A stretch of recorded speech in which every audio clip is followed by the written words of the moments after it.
ಯೋಗಿ ಸಂತೋಷನಾಥ ವಿಶೇಷ ಕಾರ್ಯಕ್ರಮಕ್ಕೆ ಸ್ವಾಗತ. ಸಂತೋಷ್ ವಿರುದ್ಧ ತೊಡೆತಟ್ಟಿದ ಯಡಿಯೂರಪ್ಪ. ರಾಜ್ಯದ ಸಿಎಂ ಆಗಲು ಬಯಸಿದ್ರ ಸಂತೋಷ್. ಯೋಗಿ ಆದಿತ್ಯನಾಥರಂತಾಗಲು ಸಂತೋಷ್ಗೆ ಸಾಧ್ಯವೇ? ಕನಸು ಈಡೇರಿಕೆಗೆ ನಾಯಕರ ನಡುವೆ ಜಗಳ ಹಚ್ಚಿದ್ರ? ಇದುವೇ ಈ ಹೊತ್ತಿನ ವಿಶೇಷ. ಯೋಗಿ ಸಂತೋಷನಾಥ.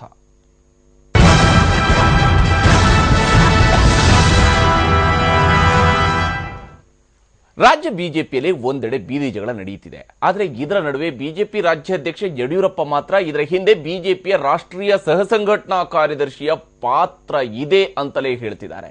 ಹಾಗಿದ್ರೆ ಸಂತೋಷ್ ಬಗ್ಗೆ ಯಡಿಯೂರಪ್ಪ ಅವರಿಗೆ ಇಷ್ಟೊಂದು ಮುನಿಸೇಕೆ ಅನ್ನೋದರ ಬಗ್ಗೆ ಈ ರಿಪೋರ್ಟ್ ನೋಡೋಣ. ರಾಜ್ಯದಲ್ಲಿ BSY versus Santosh fight. CM ಕುರ್ಚಿಗಾಗಿ ನಡೀತಾ ಇದೆಯಾ ಕದನ?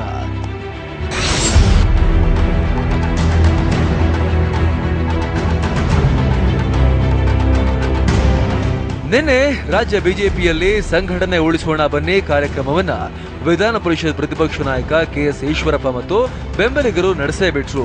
ಮೇಲ್ನೋಟಕ್ಕೆ ಇದು ಈಶ್ವರಪ್ಪ ಮತ್ತು ಯಡಿಯೂರಪ್ಪ ನಡುವಿನ ಫೈಟ್ ಬೀದಿಗೆ ಬಂದಿರೋದನ್ನ ತೋರಿಸ್ತಾ ಇತ್ತು.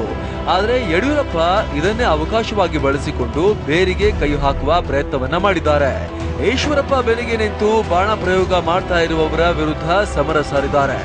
ಇದೇ ಕಾರಣಕ್ಕೆ ಯಡಿಯೂರಪ್ಪ ಅತೃಪ್ತರ ಸಭೆಗಳ ಹಿಂದೆ ಬಿಜೆಪಿಯ ರಾಷ್ಟ್ರೀಯ ಸಹ ಸಂಘಟನಾ ಕಾರ್ಯದರ್ಶಿ ಸಂತೋಷ್ ಕೆಲಸ ಮಾಡುತ್ತಿದ್ದಾರೆ ಅಂತ ಆರೋಪಿಸಿದ್ದು. ಇವತ್ತು ಕೂಡ ಸಂತೋಷ್ ವಿಚಾರದಲ್ಲಿ ಯಡಿಯೂರಪ್ಪ ಮಾಧ್ಯಮಗಳ ಮುಂದೆ ಅಸಮಾಧಾನವನ್ನ ಹೊರಹಾಕಿದ್ದಾರೆ. ಅವರು ಆಲ್ ಇಂಡಿಯಾ ಒಂದು ದೊಡ್ಡ ಜವಾಬ್ದಾರಿ ಇರುವಂಥ ವ್ಯಕ್ತಿ. ಈ ಎಲ್ಲ ಘಟನೆಗಳಿಗೆ ಕೆಲವು ಕಡೆ ಕುಮ್ಮ ಕೊಟ್ಟಂಥದ್ದು ನಮ್ಮ ಗಮನಕ್ಕೆ ಬಂದಿರುವಂಥದ್ದು. ಅದನ್ನು ನಾನು ಹೇಳಿದ್ದೇನೆ, ಮಧ್ಯೆ ರಿಪೀಟ್ ಮಾಡೋಕೆ ನಾನು ಇಷ್ಟಪಡೋದಿಲ್ಲ. ಅವ್ರ ಬಗ್ಗೆ ಕ್ರಮ ತಗೊಳ್ಳೋ ಪ್ರಶ್ನೆನೇ ಉದ್ಭವ ಆಗೋದಿಲ್ಲ. ಅವರು ಕರ್ನಾಟಕದಲ್ಲಿ ಯಾವುದೇ ಜವಾಬ್ದಾರಿಗಳು ಇಲ್ಲ, ಅವ್ರ ಬೇರೆ ರಾಜ್ಯಗಳ ಜವಾಬ್ದಾರಿ ಇದೆ. ಇಲ್ಲಿ ಬಂದು ಅನಗತ್ಯವಾಗಿ ಗೊಂದಲ ಉಂಟು ಮಾಡಬಾರ್ದು ಅನ್ನೋದು ಅಷ್ಟೇ ನನ್ನ ಅಪೇಕ್ಷೆ. ಅದ್ರ ಬಿಟ್ಟು ಅವರ ಸಂಬಂಧ ಏನೂ ತೊಂದರೆ ಇಲ್ಲ. ಅವರ ಒಂದು ಈ ರೀತಿ ಈಶ್ವರಪ್ಪನವರು 6 ಗಂಟೆಗೆ ಹೋಗ್ತಾರೆ, ಅವ್ರ ಜೊತೆ ಗಂಟೆ ಮಾತಾಡ್ತಾರೆ, ಆಮೇಲೆ ತೀರ್ಮಾನಗಳು ತಗೊತಾರೆ. ಇದೆಲ್ಲ ಘಟನೆಗಳೇನು 16 ಘಟನೆಗಳು ನಡೆದಿದೆ. ಇದರ ಹಿನ್ನೆಲೆಯಲ್ಲಿ ಅವ್ರು ಈ ಥರದ್ದು ಮಾಡಬಾರ್ದು ಒಬ್ಬ ಕೇಂದ್ರದ ಪಕ್ಷದ ಹಿರಿಯ ನಾಯಕರಾಗಿ ಅಂತ ಅಷ್ಟೇ ನನ್ನ ಸಲಹೆ. ಆದ್ರೆ ಯಡಿಯೂರಪ್ಪ ಮತ್ತು ಸಂತೋಷ್ ನಡುವಿನ ಮುನಿಸು ಇವತ್ತು ನೆನೆದಲ್ಲ. ಹಾಗೆ ನೋಡಿದ್ರೆ ಸುಮಾರು 11 ವರ್ಷಗಳ ಹಿಂದೆ ರಾಜ್ಯ ಬಿಜೆಪಿಗೆ ಸಂತೋಷ್ರನ್ನ ಕರೆತರುವಲ್ಲಿ ಯಡಿಯೂರಪ್ಪ ಪಾತ್ರ ದೊಡ್ಡದಿತ್ತು. ಯಡಿಯೂರಪ್ಪ ಒತ್ತಾಸೆಯ ಮೇರೆಗೆ ಸಂತೋಷ್ 2006ರಲ್ಲಿ ರಾಜ್ಯ ಬಿಜೆಪಿಯ ಸಂಘಟನಾ ಕಾರ್ಯದರ್ಶಿಯಾಗಿದ್ರು. ಆಗ ಬಿಜೆಪಿ ಜೆಡಿಎಸ್ ಮೈತ್ರಿಕೂಟದ ಸರ್ಕಾರವಿತ್ತು. ಮುಂದೆ ಮೈತ್ರಿ ಭಂಗವಾಗಿ ಬಿಜೆಪಿ ಏಕಾಂಗಿಯಾಗಿ ಅಧಿಕಾರ ಹಿಡಿಯುವಾಗಲೂ ಸಂತೋಷ್ ರಾಜ್ಯ ಬಿಜೆಪಿಯ ಸಂಘಟನಾ ಕಾರ್ಯದರ್ಶಿಯಾಗಿದ್ದರು. ಯಡಿಯೂರಪ್ಪ ಸಿಎಂ ಆದ್ಮೇಲೆ ಶುರುವಾಯಿತು ಕದನ. ಬಿಎಸ್ವೈ ವಿರುದ್ಧ ಹೈಕಮಾಂಡ್ಗೆ ಸಂತೋಷ್ ರಿಪೋರ್ಟ್. ಆದ್ರೆ ಯಡಿಯೂರಪ್ಪ ಮುಖ್ಯಮಂತ್ರಿ ಆದ್ಮೇಲೂ ಕೂಡ ಸಂಘಟನಾ ಕಾರ್ಯದರ್ಶಿಯಾಗಿದ್ದ ಸಂತೋಷ್ ಕೆಲವೊಂದು ವಿಚಾರಗಳಲ್ಲಿ ತಮ್ಮದೇ ಪಟ್ಟು ಹಿಡಿದಿದ್ರು. ಇದರಿಂದಾಗಿ ನಿಧಾನವಾಗಿ ಇಬ್ಬರ ನಡುವೆ ಮುನಿಸು ಆರಂಭವಾಯಿತು. ಯಡಿಯೂರಪ್ಪ ವಿರುದ್ಧ ಭ್ರಷ್ಟಾಚಾರದ ಆರೋಪಗಳು ಕೇಳಿಬಂದಾಗ ಅವರು ಸಿಎಂ ಪದವಿಯಿಂದ ಕೆಳಗಿಳಿಯುವುದು ಸೂಕ್ತ ಅನ್ನುವ ವರದಿಯನ್ನ ಸಂತೋಷ್ ಪಕ್ಷದ ಹೈಕಮಾಂಡ್ಗೆ ಕಳಿಸಿದ್ದರನ್ನೋದು ಬಿಎಸ್ವೈ ಬಣದ ಆರೋಪ. ಅಂದಿನಿಂದ ಸಂತೋಷ್ ಹಾಗೂ ಯಡಿಯೂರಪ್ಪ ನಾನೊಂದು ತೀರ ನೀನೊಂದು ತೀರ ಎಂಬಂತಾಗಿದ್ರು. ಬಿಎಸ್ವೈ ನಂತರ ಸಿಎಂ ಆಗಲು ಬಯಸಿದ್ದರ ಸಂತೋಷ್ ಆಸೆಗೆ ತಣ್ಣೀರೆರಚಿದ್ದರ ಯಡಿಯೂರಪ್ಪ ರಾಜ್ಯದ ಮುಖ್ಯಮಂತ್ರಿ ಸ್ಥಾನಕ್ಕೆ ರಾಜೀನಾಮೆ ಸಲ್ಲಿಸಿದ ನಂತರ ಆ ಸ್ಥಾನಕ್ಕೇರಲು ಸಂತೋಷ್ ಪ್ರಯತ್ನವನ್ನ ಪಟ್ಟಿದ್ರು ಅನ್ನೋದು ಬಿಎಸ್ವೈ ಬಣ ಹೇಳ್ತಾ ಇರುವ ಮಾತು.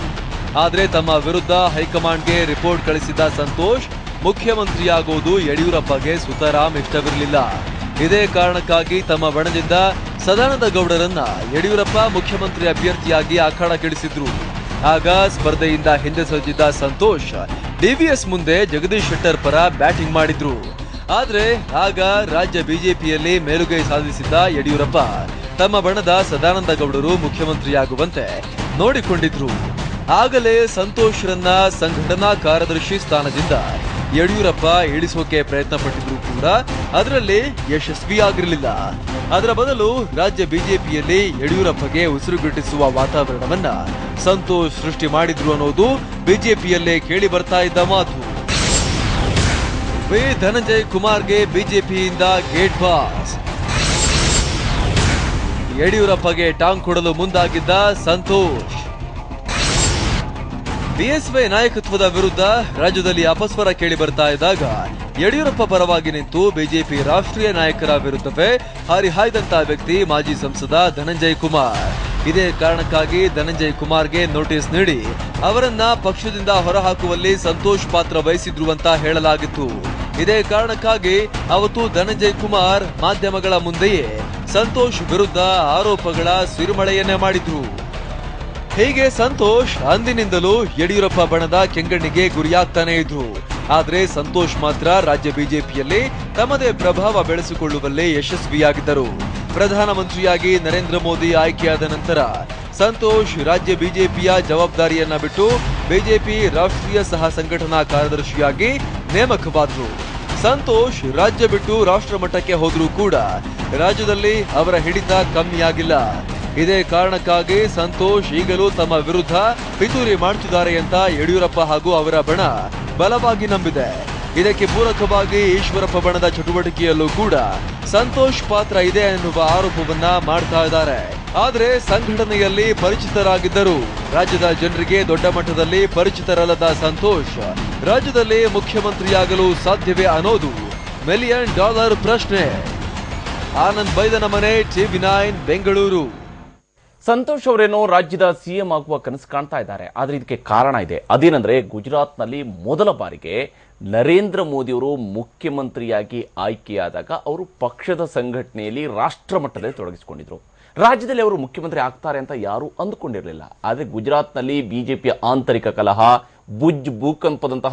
ಭೂಕಂಪವನ್ನು ನಿಭಾಯಿಸುವಂತಹ ಸಂದರ್ಭದಲ್ಲಿ ಅಂದಿನ ಸರ್ಕಾರ ವೈಫಲ್ಯವನ್ನು ಗಮನಿಸಿದಂತಹ ಬಿಜೆಪಿಯ ವರಿಷ್ಠರು ಮುಖ್ಯಮಂತ್ರಿ ಆಗುವಂತೆ ಮೋದಿ ಅವರಿಗೆ ಸೂಚನೆಯನ್ನು ನೀಡಿದರು. ಅದರ ಮೇರೆಗೆ ಮುಖ್ಯಮಂತ್ರಿಯಾಗಿದ್ದ ಮೋದಿ ಅತ್ಯಂತ ಪ್ರಭಾವಶಾಲಿಯಾಗಿ ಬೆಳೆದಿದ್ರು. ಎಷ್ಟರ ಮಟ್ಟಿಗೆ ಅಂದ್ರೆ 2001 ಅಥವಾ 2002 ಇರಬೇಕು. ಹೌದು, 2002ರ ವಿಧಾನಸಭಾ ಚುನಾವಣೆಯ ಸಂದರ್ಭದಲ್ಲಿ ಆಗ ಪ್ರಚಾರ ಸಭೆಗಳಲ್ಲಿ ಬಿಜೆಪಿಯ ಉಕ್ಕಿನ ಮನುಷ್ಯ ಅಂತ ಕರೆಸಿಕೊಂಡಿದ್ದಂತಹ ಉಪ ಪ್ರಧಾನಿ LK ಅಡ್ವಾಣಿ ಭಾಷಣಕ್ಕೆ ಗುಜರಾತ್ನ ಜನ ಕಾಯ್ತಿರ್ಲಿಲ್ಲ. ಅಡ್ವಾಣಿ ಆಗ ಗುಜರಾತ್ನ ಗಾಂಧಿನಗರದ MP ಕೂಡ ಆಗಿದ್ರು. ಆದರೆ ಅವರ ಬದಲಿಗೆ ಅಂದಿನ ಮುಖ್ಯಮಂತ್ರಿ ಆಗಿದ್ದಂತಹ ಮೋದಿ ಭಾಷಣಕ್ಕಾಗಿ ಅಲ್ಲಿನ ಜನ ಕಾಯ್ತಾ ಇದ್ರು. ಮೋದಿ ಮಾತನಾಡಿದ ನಂತರ ಸಮಾವೇಶಗಳಲ್ಲಿ ಸೇರಿದಂತಹ ಜನ ತಮ್ಮ ಪಾಡಿಗೆ ತಾವು ಹೊರಟು ಹೋಗ್ತಾ ಇದ್ದಂತಹ ಪ್ರಸಂಗ ಅನೇಕ ಸಂದರ್ಭಗಳಲ್ಲಿ 2002ರ ಚುನಾವಣೆಯ ಸಂದರ್ಭದಲ್ಲೇ ನಡೆದಿತ್ತು. ಅಂದ್ರೆ ಆಗಿನ್ನೂ ಕೂಡ ಮೋದಿ ಆಗಸ್ಟ್ನೇ ಮುಖ್ಯಮಂತ್ರಿ ಆಗಿದ್ರು. ಮೋದಿ ಜನರ ನಡುವೆ ಹೊಂದಿದಂತಹ ಜನಪ್ರಿಯತೆಗೆ ಇದು ಸಾಕ್ಷಿಯಾಗಿ ಇರತಕ್ಕಂತಹದ್ದು.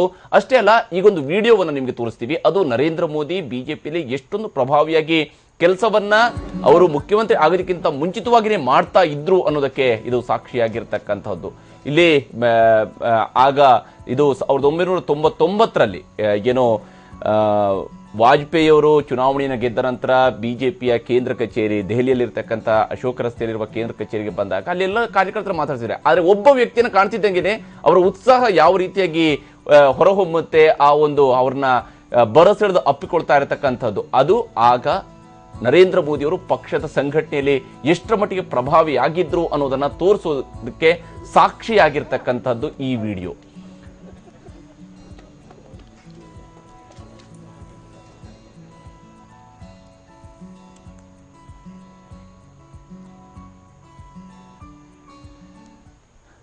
ನಾವು ಯಾಕೆ ನರೇಂದ್ರ ಮೋದಿ ಅವರು ಮತ್ತು ವಾಜಪೇಯಿ ಅವರ ನಡುವಿನ ಆ ವಿಡಿಯೋವನ್ನು ತೋರಿಸಿದ್ವಿ ಅಂದ್ರೆ, ನರೇಂದ್ರ ಮೋದಿ ಅವರು ಎಷ್ಟರ ಮಟ್ಟಿಗೆ ಪ್ರಭಾವಿ ಆಗಿದ್ರು, ಅವರು ಇನ್ನೂ ಕೂಡ ಮುಖ್ಯಮಂತ್ರಿ ಆಗೋದಕ್ಕಿಂತ ಮುಂಚಿತವಾಗಿ ಪಕ್ಷದ ಸಂಘಟನೆಯಲ್ಲಿ ಹೇಗೆ ತೊಡಗಿಸಿಕೊಂಡಿದ್ರು, ಪಕ್ಷವನ್ನ ಹೇಗೆ ಸಂಘಟನೆ ಮಾಡಿದ್ರು ಅನ್ನುವಂಥದ್ದಕ್ಕೆ ಒಂದು ಸಾಕ್ಷಿಯ ರೀತಿಯಲ್ಲಿ ಇರ್ತಕ್ಕಂಥದ್ದು ಆ ವಿಡಿಯೋ. ಒಬ್ಬ ಪಕ್ಷದ ಪ್ರಧಾನ ಕಾರ್ಯದರ್ಶಿ ಆಗಿದ್ದಂತಹ ನರೇಂದ್ರ ಮೋದಿ ಅವರನ್ನ ಬರಸೆಳೆದು ಅಪ್ಪಿಕೊಳ್ತಿದ್ದಂತಹ ಹಿರಿಯ ನಾಯಕ ವಾಜಪೇಯಿ ಅವರನ್ನ ಕಾಣಬಹುದು. ಆದರೆ ಸಂತೋಷ್ ಅವರು ಅದೇ ಮಾದರಿಯಲ್ಲಿ ರಾಜ್ಯದಲ್ಲಿ ಮುಖ್ಯಮಂತ್ರಿ ಆಗೋದಕ್ಕೆ ಸಾಧ್ಯನಾ? ಅಷ್ಟೊಂದು ಜನಪ್ರಿಯತೆಯನ್ನು ಅವರು ಹೊಂದಿದ್ದಾರಾ? ಅಷ್ಟೊಂದು ಪ್ರಭಾವಿಯಾಗಿ ಪಕ್ಷವನ್ನು ಸಂಘಟನೆಯನ್ನ ಮಾಡಿದಾರಾ? ಅಷ್ಟೊಂದು ಪ್ರಭಾವಿಯಾಗಿ ಚುನಾವಣೆಯನ್ನು ಗೆಲ್ಲಿಸುವಂತಹ ಶಕ್ತಿ ಅವರಲ್ಲಿ ಇದೆಯಾ? ಎಲ್ಲ ಪ್ರಶ್ನೆಯೂ ಕೂಡ ಇದೆ.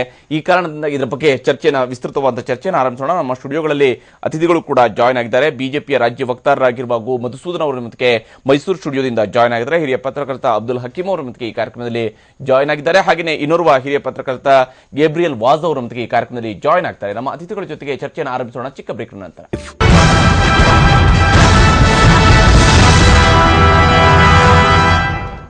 ಬೇಗಂತರ ಮತ್ತೊಮ್ಮೆ ಸ್ವಾಗತ. ನಾವು ಚರ್ಚೆಯನ್ನು ಆರಂಭಿಸೋಣ. ಮೊದಲಿಗೆ ಗೋ ಮಧುಸೂದನ್ ಅವರೇ, ಈಗಾಗಲೇ ನಿನ್ನೆ ನಡೆದಿರ್ತಕ್ಕಂತಹ ಒಂದು ಸಂಘಟನೆ ಉಳಿಸೋಣ ಬನ್ನಿ ಅನ್ನುವಂತ ಒಂದು ಕಾರ್ಯಕ್ರಮ, ಅದರ ಮೂಲಕವಾಗಿ ಅದರ ಹಿನ್ನೆಲೆಯಲ್ಲಿ ಸಂತೋಷ್ ಅವರು ಇದ್ದಾರೆ ಅನ್ನುವಂತ ಮಾತನ್ನ ಯಡಿಯೂರಪ್ಪ ಅವರು ನಿನ್ನೆಯೂ ಕೂಡ ಹೇಳಿದ್ರು, ಇವತ್ತು ಕೂಡ ಹೇಳ್ತಿದ್ದಾರೆ. ಯಾಕೆ ಹಾಗಾದ್ರೆ ಸಂತೋಷ್ ಅವರಿಗೆ ಇದರ ಅವಶ್ಯಕತೆ ಇದೆ ಅಂತ ಹೇಳಿ?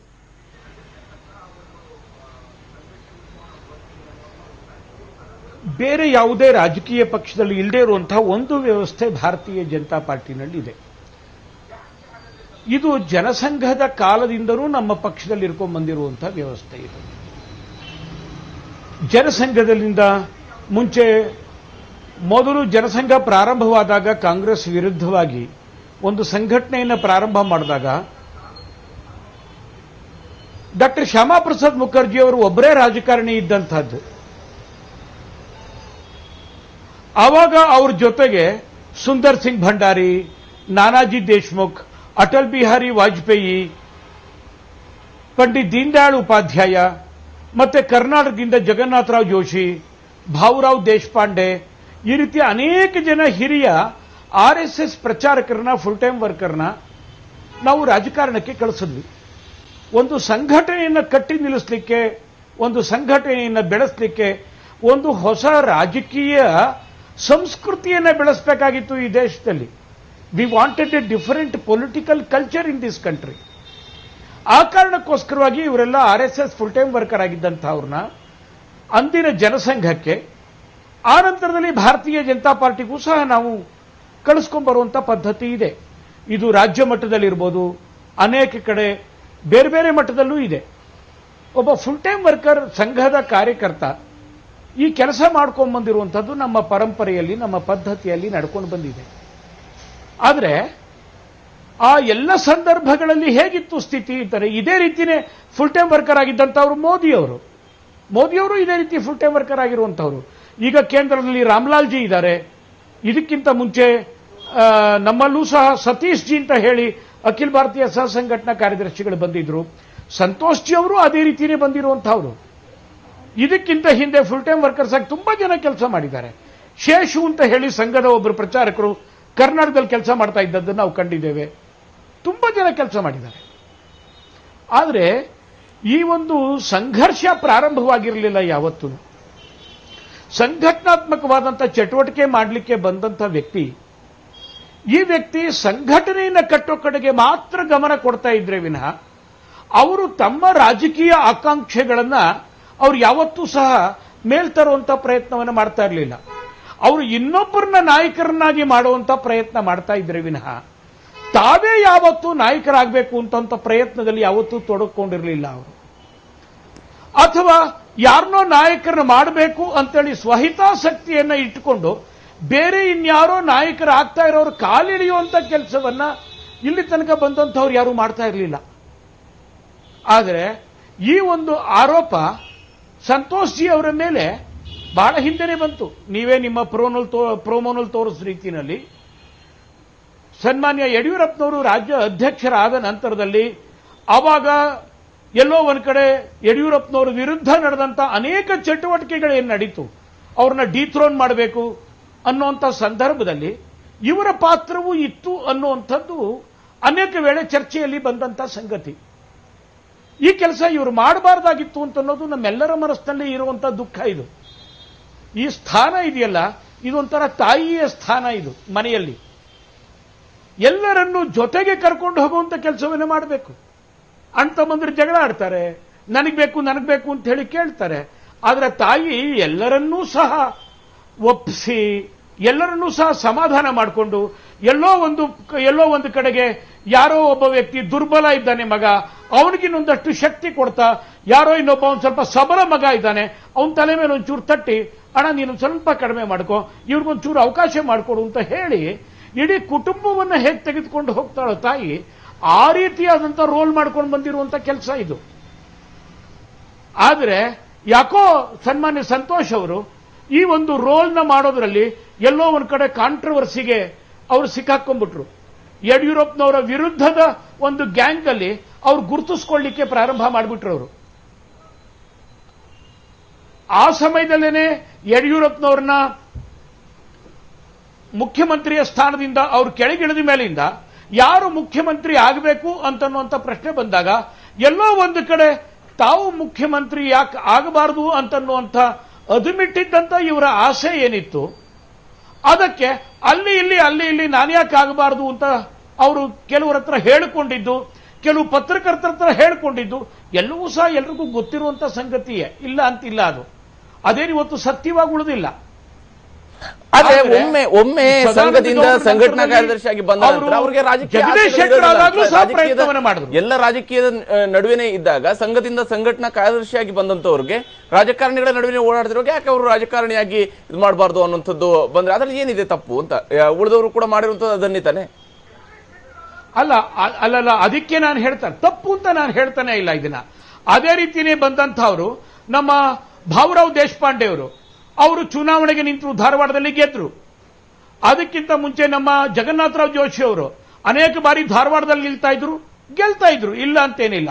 ಆದರೆ ಅವರು ಯಾವಾಗ ಚುನಾವಣೆಗೆ ನಿಂತ್ಕೋತಾರೆ ಅಥವಾ ಒಂದು ಜನಪ್ರತಿನಿಧಿ ಆಗುವಂತ ಆಸೆಯನ್ನ ವ್ಯಕ್ತಪಡಿಸ್ತಾರೆ, ಆವಾಗ ಅವರು ಈ ಫುಲ್ ಟೈಮ್ ವರ್ಕರ್ ಸ್ಥಾನದಿಂದ ಅವರು ಕೆಳಗಡೆ ಇಳಿತಾರೆ. ಅವರು ಫುಲ್ ಟೈಮ್ ವರ್ಕರ್ ಆಗಿರುವುದಿಲ್ಲ, ಅವರು ಪಕ್ಷದ ಯಾವುದೇ ಪದಾಧಿಕಾರಿ ಆಗ್ಬೋದು. ವಾಜಪೇಯಿಯವರು ಅಧ್ಯಕ್ಷರಾದ್ರು ಪಾರ್ಟಿಗೆ, ಅಡ್ವಾಣಿಯವರು ಸಹ ಫುಲ್ ಟೈಮ್ ವರ್ಕರ್ ಆಗಿದ್ದವರು, ಅಧ್ಯಕ್ಷರಾದ್ರು, MP ಆದ್ರು, ಪ್ರಧಾನಮಂತ್ರಿಗಳಾದ್ರು, ಅವರೆಲ್ಲರೂ ಇದೇ ಕೆಲಸ ಮಾಡ್ತಾ ಇದ್ದವರು. ಮೋದಿ ಅವರು ಸಹ ಮುಖ್ಯಮಂತ್ರಿಗಳಾದ್ರು, ಪ್ರಧಾನಮಂತ್ರಿಗಳಾದ್ರು, ಅವರು ಈ ಕೆಲಸ ಮಾಡ್ತಾ ಇದ್ರು. ಯಾವಾಗ ಅವರು ತಮ್ಮ ಈ ರೀತಿಯ ಆಕಾಂಕ್ಷೆಯನ್ನ ವ್ಯಕ್ತಪಡಿಸ್ತಾರೋ ಅಥವಾ ಅವರನ್ನ ಇಂಥ ಸ್ಥಾನಕ್ಕೆ ಸಂಘಟನೆಯ ನಿಯುಕ್ತಿ ಮಾಡುತ್ತೋ, ಆವಾಗ ಅವರು ಸಂಘಟನಾ ಸ್ಥಾನದಿಂದ, ಸಂಘಟನಾ ಪ್ರಧಾನ ಕಾರ್ಯದರ್ಶಿ ಸ್ಥಾನದಿಂದ ಅವ್ರನ್ನ ಎಲ್ಲೋ ಒಂದು ಕಡೆ ಬದಲಾವಣೆ ಮಾಡುವಂತ ಒಂದು ಪರಿಸ್ಥಿತಿ ಅದು ನಿರ್ಮಾಣ ಆಗುತ್ತೆ. ಮತ್ತೆ ಅದು ಮಾಡಬೇಕದು. ಆಕಾಂಕ್ಷೆಗೆ ಇರುವಂತ ಸ್ಥಾನ ಅಲ್ಲ ಇದು. ಮಾತಾಡ್ತೀನಿ. ಆದ್ರೆ ಹಕೀಮ್ ಅವರು ಯಾಕೆ ಸಂಘಟನೆಯಿಂದ ಸಂಘರ್ಷದ ಕಡೆಗೆ ಹೋಗ್ತಾ ಇದೆ ಅಂತ ನೋಡಿ, ಅದೇ ಸಂತೋಷ್ ಅವರು ಅದು ಮಿಟ್ಟಂತಹ ಒಂದು ಆಸೆಯನ್ನು ಈಗ ಹೊರಗಡೆ ಹಾಕ್ತಾರೆ ಅಂತೇಳಿ ಅದು ಭಾಳ ಚೆನ್ನಾಗಿ ಹೇಳಿದ್ದಾರೆ ಮಧುಸೂದನ್. ಅದು ಮಿಟ್ಟಂಥ ಆಸೆ ಚೆನ್ನಾಗಿ 2008ರಿಂದಲೇ ಅದು ಪ್ರಾರಂಭ ಆಗಿತ್ತು ಮೊದಲೇ ದಿನ. ಅವ್ರು ಯಾಕೆ 2008ರಲ್ಲಿ ಎಂಟ್ರಿ ಆದ ತಕ್ಷಣ ಸರ್ಕಾರದ ಏನಿದೆ ಅಂತಂದರೆ ಸರ್ಕಾರವನ್ನು ನೋಡಿಬಿಟ್ರು. ಬಂದ ತಕ್ಷಣ ಅವರು ಕಷ್ಟಪಡಲಿಲ್ಲ. 2008ರಲ್ಲಿ ಈ 4ರಲ್ಲಿ ಬಂದಂಥ ಏನಿದೆ ಕುಮಾರಸ್ವಾಮಿ ಮತ್ತು ಯಡಿಯೂರಪ್ಪ ಅವರ ಜಾಯಿಂಟ್ ಸರ್ಕಾರದಲ್ಲಿ ಸ್ವಲ್ಪ ಅವ್ರ ಸಂಘಟನಾ ಕಾರ್ಯದರ್ಶಿ ಇದ್ದರು, ಆವಾಗ ನಿಯಂತ್ರಣದಲ್ಲಿದ್ದರು. ಒಮ್ಮೆಲಿಗೆ ಏನಿದೆ ಮುಖ್ಯಮಂತ್ರಿ ಆದಮೇಲೆ ಅವರ ಕಾರ್ಯಚಟುವಟಿಕೆ ಸ್ಟಾರ್ಟ್ ಆದವು. ಕಾರ್ಯಚಟುವಟಿಕೆ ಸ್ಟಾರ್ಟ್ ಆದರೆ 2 ಹಂತದಲ್ಲಿ ನಾನು ನೋಡ್ತಾ ಇದ್ದೀನಿ. ಅವರು ಅತ್ಯಂತ ಪವರ್ಫುಲ್ಲಾಗಿ ಕೆಲಸ ಮಾಡಲಿಕ್ಕೆ ಸ್ಟಾರ್ಟ್ ಮಾಡಿದರು. ಪಕ್ಷದ ಸಂಘಟನೆ ನನಗೆ ಬಿಡಿ, ಸರ್ಕಾರ ನೀವು ನೋಡ್ಕೊಳ್ಳಿ ಅಂತ. ಯಾರಾದರೂ ಜನರಲ್ ಸೆಕ್ರೆಟರಿ, ಯಾರಾದರೂ ಡಿಸ್ಟ್ರಿಕ್ಟ್ ಪ್ರೆಸಿಡೆಂಟ್ಸು, ಮತ್ತೊಬ್ಬರು ಮಗದೊಬ್ಬರು ಮುಖ್ಯಮಂತ್ರಿಗಳ ಹತ್ರ ಅಥವಾ ಮಂತ್ರಿಗಳ ಹತ್ರ ವಿಧಾನಸೌಧ ತರ್ಕೊಂಡ್ರೆ ನೀನು ಇಲ್ಲಾಕೆ ಬಂದಿದೆಯಾ, ನಿನ್ನ ಕೆಲಸ ಪಕ್ಷದ ಸಂಘಟನೆ ಮಾಡೋದು, ಇಲ್ಲಿ ಸರ್ಕಾರದಲ್ಲಿ ನಿನ್ನ ಕೆಲಸ ಅಲ್ಲ ಅಂತ ಹೇಳೋರು. ಆದರೆ ತಾವು 24 ತಾಸು ಮಂತ್ರಿಗಳ ಹತ್ರ ಮತ್ತು ಮುಖ್ಯಮಂತ್ರಿಗಳ ಹತ್ರ ಇರೋರು. ಅದು ಬಿಡಿ. ಈ ಅವರು ಮಾಡಿದಂಥ ಎಲ್ಲ ನೇಮಕಗಳು ಅವರುವೇ. ಈಗ ಮಂಗಳಾ ಶ್ರೀಧರ್ ಜೈಲಿಗೆ ಹೋಗಿ ಬರಬೇಕಾಯ್ತು. ಇದು ಯಾರು ಕ್ಯಾಂಡಿಡೇಟ್? ಇದು ಸಂತೋಷ್ ಜಿ ಅವ್ರ ಪರ್ಸ್ನಲ್ ಇಂಟ್ರೆಸ್ಟ್ ತೊಗೊಂಡು ಮಾಡಿದಂಥ ಕ್ಯಾಂಡಿಡೇಟು. ಆಮೇಲಿಂದ ಈ ವರ್ಗಾವರ್ಗಿ ಸರ್ಕಾರದ ಎಲ್ಲ ಅಧಿಕಾರಿಗಳ ವರ್ಗಾವರ್ಗಿಯೂ ಕೂಡ ಬಹುತೇಕ ಅವರೇ ಮಾಡ್ತಿದ್ರು ಆಗಿನ ಕಾಲದಲ್ಲಿ. ಅದಾದ ನಂತರ ಈ ಮುಖ್ಯಮಂತ್ರಿಯ ಮನೆಯಲ್ಲೇ ಅವರು ಹೆಚ್ಚು ಠಿಕಾಣಿಗೆ ಹುಡ್ಬಿಟ್ಟು ಅವರು ಕೆಲಸ ಮಾಡ್ಕೊಳ್ತಾ ಇದ್ರು. ಆಮೇಲಿಂದ ಭಾಳ ವಿಶೇಷ ಅಂದರೆ ಪ್ರತಿಯೊಬ್ಬ ಮಂತ್ರಿಗಳ ಹತ್ರ ತಮ್ಮ ಸ್ವಂತ ಕ್ಯಾಂಡಿಡೇಟ್ ಒಂದು OSD ಆಗಿ ನೇಮಕ ಮಾಡಿದ್ರು. ಮಂತ್ರಿಗಳ ಹತ್ರ 32 ಮಂತ್ರಿಗಳ ಹತ್ರ ತಮ್ಮದೇ ಆದಂಥ ಒಬ್ಬ ಮನುಷ್ಯನನ್ನು OSD ಆಗಿ ನೇಮಕ ಮಾಡುವಂಥ ಒಂದು ಪದ್ಧತಿ. ಯಾಕಂದರೆ ನೇರವಾಗಿ ಅವರಿಗೆ ಆ ಮಂತ್ರಿ ಏನು ಮಾಡ್ತಾರೆ ಅನ್ನೋದು ಗೊತ್ತಾಗುವಂಥದ್ದು ಒಂದು ವ್ಯವಸ್ಥೆಯನ್ನು ಇಟ್ಕೊಂಡಿದ್ರು. ಆಮೇಲಿಂದ ಈ ಇನ್ನೊಂದು ಗಂಭೀರ ವಿಷಯ ಏನಿತ್ತು ಅಂತಂದರೆ, ನನ್ನ ಅನುಭವದ ಪ್ರಕಾರ ಈ RSSನಲ್ಲಿ ಜಾತಿ ಇರೋದಿಲ್ಲ, ವಿಭಜನೆ ಇರೋದಿಲ್ಲ. ಅಲ್ಲಿ ಒಕ್ಕಲಿಗರಾಗಲಿ, ಎಸ್ಸಿಗಳಾಗಲಿ, ಲಿಂಗಾಯತರಿಗೆ ಎಲ್ಲರೂ ಜೋಡಣೆ ಆಗಿ ಹೋಗ್ತಾರೆ. ಆದರೆ RSSನಲ್ಲೂ ಕೂಡ ಬ್ರಾಹ್ಮಣರು ಮತ್ತು ಬ್ರಾಹ್ಮಣರೇತರ ಒಂದು ಮೊದಲೇ ಗುಂಪು 2008ರಲ್ಲಿ ಅಲ್ಲಿ ಕಂಡು ಬಂದದ್ದನ್ನು ನಾವು ನೋಡಿದ್ದೀವಿ. ಹಾಗಾದರೆ ಇವರು ಬಂದದ್ದು ಏನು ಮಾಡಿದ್ರು ಅಂತಂತಂದರೆ, ಮೊದಲು ಒಡೆದು ಬಿಟ್ಟು ಏನಿದೆ ಅಂತಂದರೆ ಯಡಿಯೂರಪ್ಪನವರನ್ನು ನಿಸ್ತೇಜರನ್ನಾಗಿ ಮಾಡುವಂಥ ವ್ಯವಸ್ಥೆ RSSಲಿಂದಲೇ ಪ್ರಾರಂಭ ಆಗಿದ್ದು ಭಾಳ ಸ್ಪಷ್ಟವಾಗಿದೆ. ಹಾಗಾದರೆ ಇವರು ಮಂತ್ರಿಗಳಾಗಲಿಕ್ಕೆ ಒಂದು ಸಲ ಅಂತೂ MLC ಆಗಲಿಕ್ಕೆ ಅವರ ಹೆಸರು ಅಂತಿಮವಾಗಿ ಬಂದು ಕೊನೆಯ ಹಂತದಲ್ಲಿ ಯಡಿಯೂರಪ್ಪನವರು ಅದನ್ನು ತೆಗೆದುಹಾಕಿ ಮತ್ತೊಬ್ಬರನ್ನು ಮಾಡಿದ್ದಾರೆ. ಅಂದರೆ ಅವರು MLC ಆಗಲಿಕ್ಕೂ ಪ್ರಯತ್ನ ಪಟ್ಟಿದ್ರು. ಅವರೇನು ನನ್ನನ್ನು ಮಾಡಬೇಡಿ ಅಂತ ಹೇಳಿಲ್ಲ, MLC ಆಗಲಿಕ್ಕೂ ಅವರು ಸಾಕಷ್ಟು ಪ್ರಯತ್ನ ಪಟ್ಟಿದ್ದರು. ನೋಡಿ, ಈಗ ಮತ್ತೆ ಯಾಕೆ ಆಸೆ ಚಿಗುರಿದೆ ಅಂತಂತಂದರೆ, ಉತ್ತರ ಪ್ರದೇಶದಲ್ಲಿ ಯೋಗಿಯವ್ರದ್ದಾಗಿರ್ಬೋದು, ಮಹಾರಾಷ್ಟ್ರದಲ್ಲಿ ಫಡ್ನವೀಸ್ ಅವ್ರದ್ದಾಗಿರ್ಬೋದು, ಖಟ್ಟರ್ ಅವ್ರದ್ದಾಗಿರ್ಬೋದು, ಇವರೆಲ್ಲರನ್ನು ನೋಡಿಬಿಟ್ಟು ನಾನು ಯಾಕೆ ಆಗಬಾರ್ದು ಅನ್ನೋ ಒಂದು ಆಸೆ ಇದೆ. ಆದರೆ ಇವರೆಲ್ಲರೂ ಜನರ ಮಧ್ಯೆ ಕೇವಲ ಇವರು ಸಂಘಟನಾ ಕಾರ್ಯದರ್ಶಿ ಆದ ತಕ್ಷಣ ರಾಜಕೀಯಕ್ಕೆ ಬಂದವರಲ್ಲ.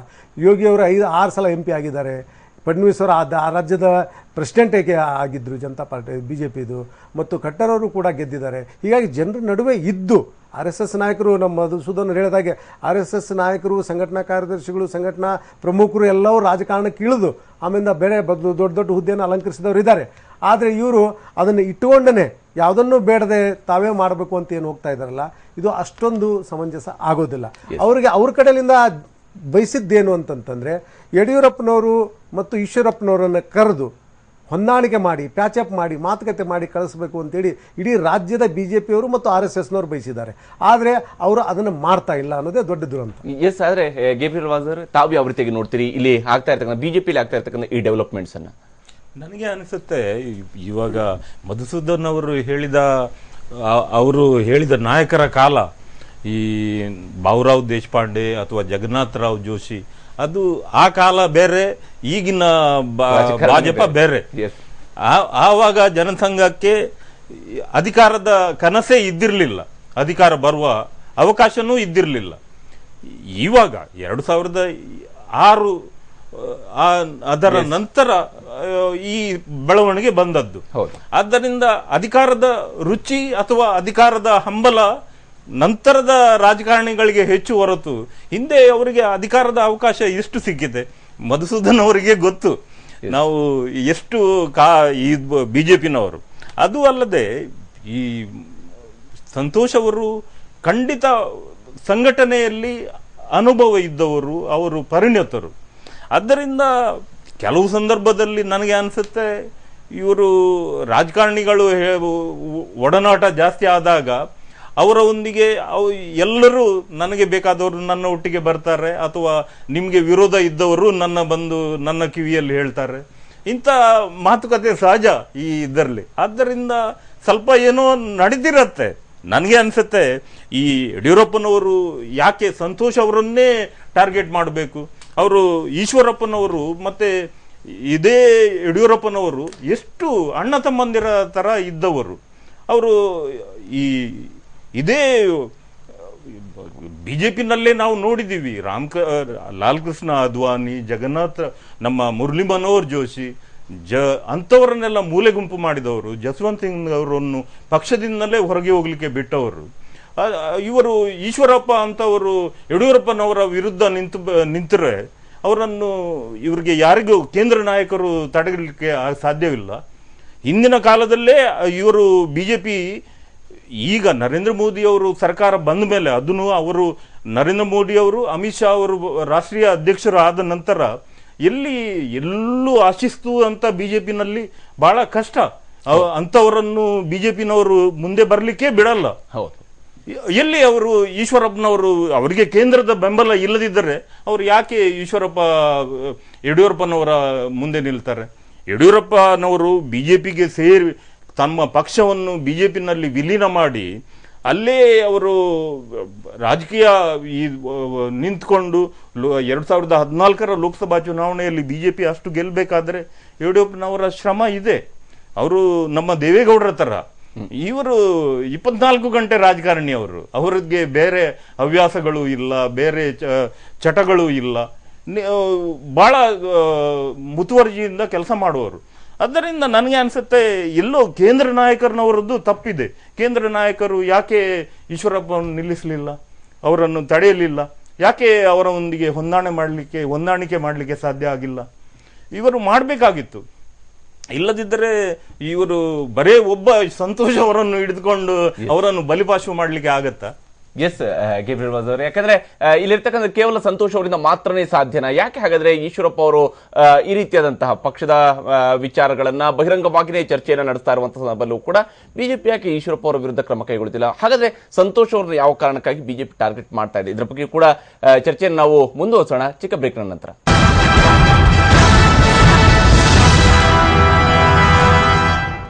ಬ್ರೇಕ್ನಂತರ ಮತ್ತೊಮ್ಮೆ ಸ್ವಾಗತ. ನಾವು ಚರ್ಚೆಯನ್ನ ಮುಂದುವರಿಸೋಣ. ನಾವು ಈ ಕಾರ್ಯಕ್ರಮದಲ್ಲಿ ಭಾಗಿಯಾಗಬೇಕಾಗಿ ಸಂತೋಷ್ ಅವರ ಆಪ್ತರನ್ನು ಕೂಡ ಕರೆದಿದ್ವಿ. ಯಡಿಯೂರಪ್ಪ ಅವರೇ ಹೆಸರಿಸಿದ್ದಂತಹ ಸಂತೋಷ್ ಅವರ ಆಪ್ತರನ್ನು ಕೂಡ ಕರೆದಿದ್ವಿ. ಆದ್ರೆ ಅವರು ನಾವು ಮಾಡುವ ಕೆಲಸವನ್ನ ಮಾಡಿದ್ದೀವಿ, ಹೋಗುವ ಸಂದೇಶ ಹೋಗಿದೆ, ಈ ಕಾರಣಕ್ಕಾಗಿ ನಾವು ಬರುವುದಿಲ್ಲ ಅನ್ನುವಂತ ಮಾತನ್ನು ಕೂಡ ನಮ್ಮ ಜೊತೆಗೆ ಹೇಳ್ಕೊಂಡಿದ್ರು. ಆ ಕಾರಣದಿಂದಾಗಿ ಅವರು ನಮ್ಮ ಜೊತೆಗೆ ಜಾಯಿನ್ ಆಗಿಲ್ಲ. ಆದ್ರೆ ಮಧುಸೂದನ್ ಅವರೇ, ಇಲ್ಲಿ ಈಶ್ವರಪ್ಪ ಅವರು ಇಂಥದ್ದೊಂದು ಕಾರ್ಯಕ್ರಮವನ್ನು ಸಂಘಟಿಸಿದಾಗ ಅಥವಾ ಇತರೆ ನಾಯಕರು ಸಂಘಟಿಸಿದಾಗ ಬಿಜೆಪಿ ವಿಶೇಷವಾಗಿ ಅಮಿತ್ ಶಾ ಅವರು ಪಕ್ಷದ ರಾಷ್ಟ್ರೀಯ ಅಧ್ಯಕ್ಷರಾದ ನಂತರದ ದಿವಸಗಳಲ್ಲಿ ಯಾರು ಪಕ್ಷದ ವಿರುದ್ಧ ಮಾತನಾಡ್ತಾರೋ ಅಂತವರ ವಿರುದ್ಧ ಶಿಸ್ತಿನ ಕ್ರಮವನ್ನು ಕೈಗೊಳ್ಳತಕ್ಕಂಥದ್ದು ಉತ್ತರ ಪ್ರದೇಶದ ಚುನಾವಣೆಯ ಹೊಸ್ತಿನಲ್ಲಿ ನಡೆದಿದೆ. ಸುಮಾರು 22 ಜನರನ್ನ ಪಕ್ಷದಿಂದ ಹೊರಹಾಕಿರತಕ್ಕಂಥ ಕೆಲಸ ನಡೆದಿದೆ. ಆದ್ರೆ ಈಶ್ವರಪ್ಪ ಅವರು ಜನವರಿ 26ನೇ ತಾರೀಕಿನಂದು ಅತ್ಯಂತ ದೊಡ್ಡದಾದಂತಹ ರಾಯಣ್ಣ ಸಮಾವೇಶವನ್ನು ನಡೆಸ್ತಾರೆ. ಆ ಸಂದರ್ಭದಲ್ಲಿ ಸುಮಾರು ಲಕ್ಷಾಂತರ ಜನ ಅಲ್ಲಿ ಸೇರಿದಿರತಕ್ಕಂಥ ಕಂಡುಕೊಂಡೇನೆ ಮಾರನೇ ದಿವಸ ಅವರನ್ನ ಮಾತುಕತೆಗೆ ಕರೆದ್ರು ಅನ್ನೋದನ್ನ ಇದನ್ನ ಸ್ವತಃ ಈಶ್ವರಪ್ಪ ಅವರು ಕೂಡ ಹೇಳ್ಕೊಂಡಿದ್ದಾರೆ. ಇದನ್ನ ಸ್ವತಃ ಅವರನ್ನ ಕರೆದ್ರು ಅಂತ ಹೇಳಿ. ಆದ್ರೆ ಈಗ ಇವೆಲ್ಲವೂ ಕೂಡ ಆದ ನಂತರ ಈಗ ಸಂತೋಷ್ ಅವರ ಹೆಸರನ್ನ ಹಾಗಾದ್ರೆ ಯಾಕೆ ಪಾಯಿಂಟ್ ಔಟ್ ಮಾಡ್ತಾ ಇರತಕ್ಕಂಥದ್ದು ಯಡಿಯೂರಪ್ಪ ಅವರ ಕಡೆಯಿಂದ?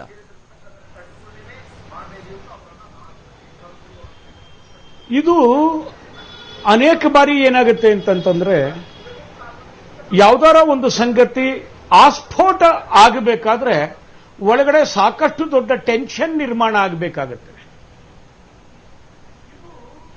ಒಂದು ಬಲೂನು ಒಡಿಬೇಕಾದ್ರೆ ಅದರ ಕೆಪಾಸಿಟಿಗಿಂತ ಜಾಸ್ತಿ ಆದಂತ ಗ್ಯಾಸ್ ಒಳಗಡೆ ತುಂಬಬೇಕಾಗತ್ತೆ.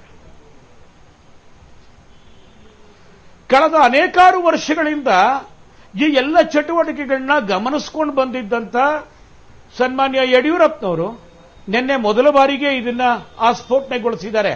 ಅದಕ್ಕೆ ಕಾರಣನೂ ಹೇಳಿದ್ದಾರೆ. ನಿಮಗೆ ಕೇಳಿರಬೇಕು, ನಿನ್ನೆ ಎಲ್ಲ ಅನೇಕ ಚಟುವಟಿಕೆಗಳು ಬಂದಾಗ ನಿಮ್ಮಲ್ಲೇ ಬಹುಶಃ ಅವರು ಯಾವುದೋ ಇಂಟರ್ವ್ಯೂ ಕೊಟ್ಟಾಗ ಸನ್ಮಾನ್ಯ ಈಶ್ವರಪ್ಪನವರು ಹೇಳಿದ್ರು, ನಾನು ಅಲ್ಲಿಗೆ ಹೋಗ್ತಾ ಇದ್ದೀನಿ, ಇದು ನಾನು ಸಂಘಟನೆ ಮಾಡಿದ್ದಲ್ಲ, ಇದು ರಾಯಣ್ಣ ಬ್ರಿಗೇಡ್ ಕಾರ್ಯಕ್ರಮ ಅಲ್ಲ, ಇದನ್ನ ಸಂಘಟನೆ ಮಾಡಿರುವಂತಹವರು ಭಾನುಪ್ರಕಾಶ್ ಅವರು, ಇದನ್ನ ಸಂಘಟನೆ ಮಾಡಿರೋದು ಸುರಾನ ಅವರು, ಇದನ್ನ ಸಂಘಟನೆ ಮಾಡಿರೋರೆಲ್ಲ ಅವರೆಲ್ಲ 24 ಜನ ಕಾರ್ಯಕರ್ತರು ಅವರು, ನಾನಲ್ಲ, ಇದು ನನ್ನ ಕರೆದಿದ್ದಾರೆ, ನಾನೊಬ್ಬ ಅತಿಥಿಯಾಗಿ ಹೋಗ್ತಾ ಇದ್ದೀನಿ ಅಂತ ಹೇಳಿದ್ರು. ಹೌದು, ಅಲ್ಲಿ ಬ್ಯಾಕ್ ಡ್ರಾಪ್ ನಲ್ಲಿ ಮೋದಿ ಅವರ ಫೋಟೋ ಇದೆ, ಅಮಿತ್ ಶಾ ಫೋಟೋ ಇದೆ, ಯಡಿಯೂರಪ್ಪನವ್ರ ಫೋಟೋ ಇದೆ. ಯಡಿಯೂರಪ್ಪನವ್ರ ಫೋಟೋನೇ ಹಾಕೊಂಡು ಯಡಿಯೂರಪ್ಪನವ್ರಿಗೆ ಹುಷಾರ್ ಅಂತ ಹೇಳಿ ಇವರು ಕಾರ್ಯಕ್ರಮ ಮಾಡ್ತಾರೆ. ಇದಕ್ಕೆ ಕಮಲದ ಚಿಹ್ನೆ ಹಾಕೋತಾರೆ, ಬಿಜೆಪಿ ಉಳಿಸಿ ಅಂತ ಹೇಳ್ತಾರೆ, ಬಿಜೆಪಿ ಮಾನ ತೆಗಿತಾರೆ. ಇವ್ರಿಗೆ ಯಾರು ಅಧಿಕಾರ ಕೊಟ್ಟವರು ಇದನ್ನೆಲ್ಲ ಮಾಡಲಿಕ್ಕೆ? ಅದು ಸಾರ್ವಜನಿಕ ಸಮಾರಂಭ ಮಾಡಲಿಕ್ಕೆ ಯಾರು ಅಧಿಕಾರ ಕೊಟ್ಟವರು? ಇದನ್ನ ಇವತ್ತು ಒಬ್ಬ ಬಿಜೆಪಿ ಕಚೇರಿಯಲ್ಲಿದ್ದಂತ ಒಬ್ಬ ಕಂಪ್ಯೂಟರ್ ಆಪರೇಟರ್ನ ಯಡಿಯೂರಪ್ಪನವರು ಡಿಸ್ಮಿಸ್ ಮಾಡಿದ್ದಾರೆ. ಅದು ದೊಡ್ಡ ವಿಷಯ ಅಲ್ಲ. ಆದ್ರೆ ಯಡಿಯೂರಪ್ಪನವರು ಹೇಳಿದಂತ ಮಾತಿದೆಯಲ್ಲ, ಅದು ನಮ್ಮೆಲ್ಲರಿಗೆ ನೋವಾಗಿರುವಂಥದ್ದು. ಈ ಒಂದು ನಿನ್ನೆಯ ಕಾರ್ಯಕ್ರಮದ ರೆಸೊಲ್ಯೂಷನ್ಸ್ ಏನ್ ಡ್ರಾಫ್ಟ್ ಆಗಿದೆ, ಈ ರೆಸೊಲ್ಯೂಷನ್ಸ್ ಡ್ರಾಫ್ಟ್ ಆಗಿರೋದು ಬಿಜೆಪಿ ಆಫೀಸ್ನಲ್ಲಿ. ಅಂದ್ರೆ ಬಿಜೆಪಿ ಆಫೀಸನ್ನೇ ಉಪಯೋಗಿಸಿಕೊಂಡು ಬಿಜೆಪಿ ವಿರುದ್ಧವಾದಂತ ಚಟುವಟಿಕೆ ಮಾಡಬಹುದಾಗಾದ್ರೆ, ಹಾಗಾದ್ರೆ ಇಷ್ಟೆಲ್ಲ ಮಾಹಿತಿ ಇದ್ದಾಗ್ಯೂ ಕೂಡ ಯಾಕೆ ಆ ಚಟುವಟಿಕೆ ನಡೆಸೋದಕ್ಕೆ ಮಾಡ್ತಾ ಇರೋರಾದ್ರೂ ಯಾರು? ನೋಡಿ, ಪ್ರಶ್ನೆ ಬಂದಿರುವಂತದ್ದು ಅದಲ್ಲ. ಈಗ ಅಲ್ಲಿ ನಿನ್ನೆ ವೇದಿಕೆ ಮೇಲೆ ಇದ್ದಂತವ್ರ ಪೈಕಿ ಇಬ್ರು ಬಿಜೆಪಿಯ ನಮ್ಮ ಉಪಾಧ್ಯಕ್ಷರುಗಳಿದ್ದಾರೆ, ಸುರಾನ ಇದ್ದಾರೆ ಮತ್ತು ಭಾನುಪ್ರಕಾಶ್ ಇದ್ದಾರೆ. ಅವರಿಬ್ಬರಿಗೂ ಸಹ ಭಾರತೀಯ ಜನತಾ ಪಾರ್ಟಿಯ ಕಚೇರಿಯನ್ನ ಪಕ್ಷದ ಸಂಘಟನೆ ಮಾಡಲಿಕ್ಕೆ ಉಪಯೋಗ ಮಾಡಲಿಕ್ಕೆ ಅಧಿಕಾರ ಇರುವಂತ ವ್ಯಕ್ತಿಗಳವರು. ವಾರದಲ್ಲಿ 3 ದಿನ 4 ದಿನ ನಾನು ಕೂತ್ಕೋತೀನಿ. ನಾನು ಭಾರತೀಯ ಜನತಾ ಪಾರ್ಟಿ ಆಫೀಸ್ನಲ್ಲೇ ಕೂತ್ಕೋತೀನಿ. ಬೆಳಗ್ಗೆ ತಿಂಡಿ ತಿಂತೀನಿ, ಮಧ್ಯಾಹ್ನ ಊಟ ಮಾಡ್ತೀನಿ. ಅಲ್ಲಿ ಅನೇಕ ಬೈಟ್ಗಳನ್ನ ಅಲ್ಲಿಂದನೇ ಕೊಡ್ತೀನಿ, ಅನೇಕ ಇಂಟರ್ವ್ಯೂಗಳನ್ನ ಅಲ್ಲಿಂದನೇ ಕೊಡ್ತೀನಿ. ಪಕ್ಷಕ್ಕೆ ಸಂಬಂಧಪಟ್ಟಂತ ಅನೇಕ ಕೆಲಸಗಳನ್ನ ನಾನು ಅಲ್ಲಿ ಮಾಡ್ತೇನೆ.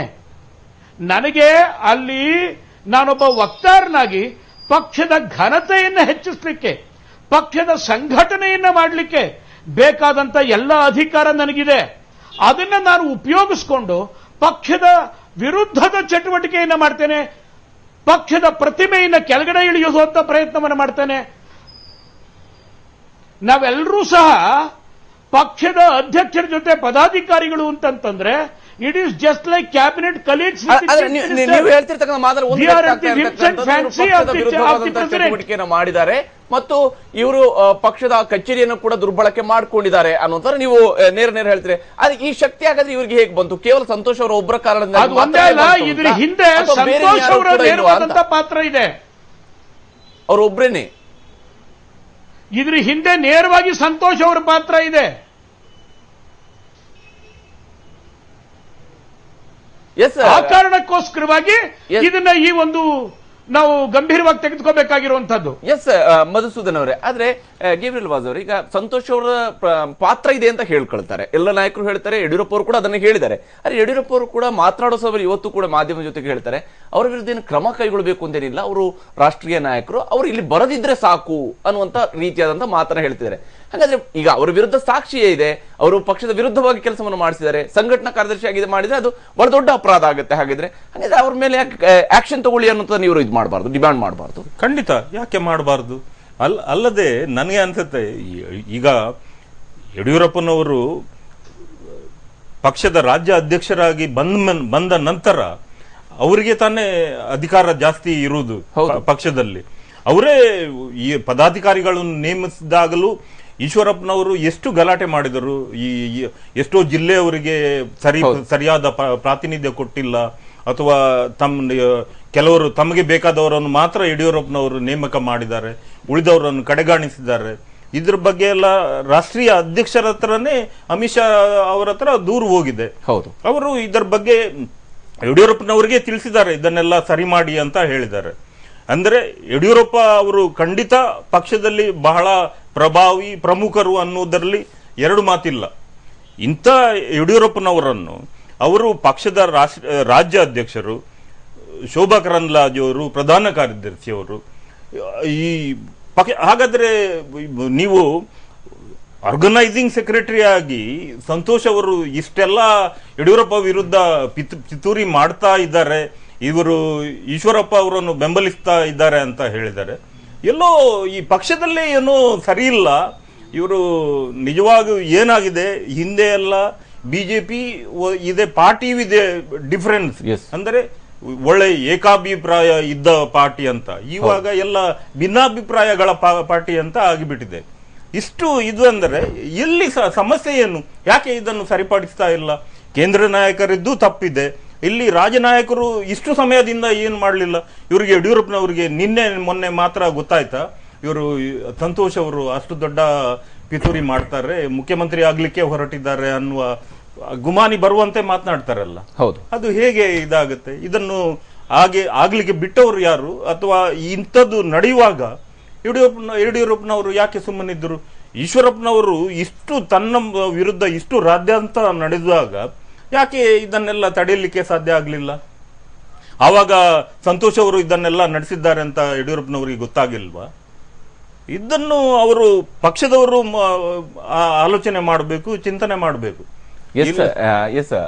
ಮಾತಾಡ್ತೀನಿ. ಈ ಚರ್ಚೆ ನಾವು ಮುಂದುವರಿಸೋಣ. ಯಾವ ಕಾರಣಕ್ಕೆ ಹಾಗಾದ್ರೆ ಇದುವರೆಗೂ ಕೂಡ ಅವ್ರ ಮೇಲೆ ಆಕ್ಷನ್ ತೆಗೆದುಕೊಳ್ಳೋದು, ಮತ್ತೆ ಈಗಲೂ ಕೂಡ ಯಾಕೆ ಬಿಜೆಪಿ ನಾಯಕರು ಸಂತೋಷ್ ಅವರ ವಿರುದ್ಧ ಆಕ್ಷನ್ ತಗೊಳ್ಳಿ ಅನ್ನೋದನ್ನ ಡಿಮ್ಯಾಂಡ್ ಮಾಡೋದಿಲ್ಲ, ಬದಲಿಗೆ ಈಶ್ವರಪ್ಪ ಅವ್ರನ್ನ ಎಕ್ಸ್ಪೆಲ್ ಮಾಡಿ ಅನ್ನುವಂಥದ್ದನ್ನ ನಿನ್ನೆ ಮಲ್ಲೇಶ್ವರಂನ ಶಾಸಕರಾಗಿರುವಂತಹ ಡಾಕ್ಟರ್ ಅಶ್ವಥ್ ನಾರಾಯಣ ಅವರು ಕೂಡ ಆಗ್ರಹವನ್ನ ಮಾಡಿದ್ರು. ಯಡಿಯೂರಪ್ಪ ಅವರು ಕೂಡ ಇವತ್ತು ಸಂತೋಷ್ ಅವರ ವಿಚಾರವಾಗಿ ಅವರು ರಾಜ್ಯದ ವಿಚಾರಗಳಲ್ಲಿ ತಲೆ ಹಾಕದಿದ್ರೆ ಸಾಕು ಅನ್ನುವಂತಹ ಸಲಹೆಯನ್ನು ನಾನು ಅವರಿಗೆ ಕೊಡ್ತೀನಿ ಅನ್ನುವಂಥ ಮಾತನ್ನ ಹೇಳ್ತಾ ಇದ್ದಾರೆ. ಯಾವ ಕಾರಣಕ್ಕಾಗಿ ಇದರ ಬಗ್ಗೆಯೂ ಕೂಡ ಚರ್ಚೆಯನ್ನು ಮುಂದುವರಿಸೋಣ ಚಿಕ್ಕ ಬ್ರೇಕ್ನ ನಂತರ.